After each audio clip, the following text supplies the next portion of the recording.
বিয়ের দিনে কনে উঠেছিল ভাঙা পুরনো ব্যানে, কারণ জামাই ছিল মাছওয়ালা। বিয়ের দিন সবাই হাসছিল, কারণ বউয়ের জন্য কোনো বিলাসবহুল গাড়ি নয়, বরং নিতে আসলো একটা পুরনো ভাঙা ব্যান। গল্প শুরু হয় একই দিনে, দুই বোনের বিয়ে। ছোট বোনের বিয়ে হয় চিংচিং শহরের 100 কোটি টাকার ধনী যুবকের সঙ্গে, আর বড় বোন তার বিয়ে হয় এক গ্রাম্য মাছওয়ালার সঙ্গে, যার সম্পদ বলতে কিছুই নেই। বিয়ের দিনে ছোট বোনের শ্বশুর বাড়ি হাজির হয় দামি গাড়ির বহর নিয়ে, আর বড় বোনের বরপক্ষ শুধু একটা পুরনো ব্যান। ছোট বোন তখন ঠাট্টা করে বলে, এমন শুভ দিনে মাল বোঝাই ব্যান, উফ কি গন্ধ, মাছের গন্ধ নাকি? সে বড় বোনকে অপমান করে বলে, যা তুই ওই গ্রাম্য মাছওয়ালার সঙ্গেই থাক। কিন্তু সে জানতো না, যেই পরিবার ব্যান চালায় তারা রোলস রয়েস চালানোদের থেকেও অনেক বেশি ধনী। বড় বোন শ্বশুর বাড়ির দরজায় পা দিয়েই অবাক, দেখে শাশুড়ি রোলস রয়েসের উপর লবণ দিয়ে শুকোচ্ছে মাছ।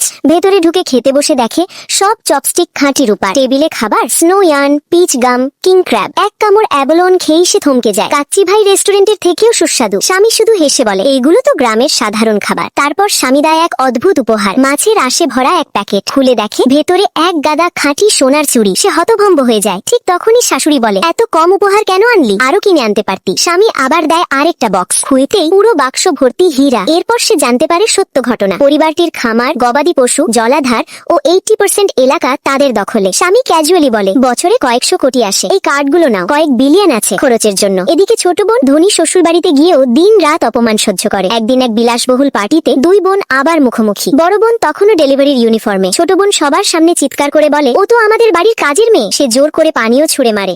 তারপর মিথ্যে অপবাদ দেয় চুরির। হাতের সোনার চুড়ি দেখিয়ে বলে, মাছ ফালার বউ এত দামি জিনিস কিনবে কিভাবে? ঠিক তখনই তার গলার হার মাটিতে পড়ে যায়। ছোট বোন তুলে নিয়ে জমে যায়, এটা অ্যাঞ্জেল উইংস, পুরো পৃথিবীতে একটাই, দাম 50 মিলিয়নের বেশি। ভিড় তখন নিশ্চিত সে নাকি চোর। পুলিশ ডাকতে যাবেই ঠিক তখনই এক কণ্ঠ গর্জে ওঠে, আমার বউকে ছেড়ে দাও। সবাই ঘুরে তাকায়। এই মাছওয়ালাই হঠাৎ হুমকি দেয়, আজ যদি ওর গায়ে হাত ওঠে, আগামীকাল তোমাদের পরিবার এই শহরে আর থাকবে না। সবাই হাসে, কিন্তু তখনই সে বলে, আমি মিসানজি পরিবার। তখন পুরো হল স্তব্ধ, কারণ তখন সবাই বুঝে যায় এই শহরের আসল রাজাকে।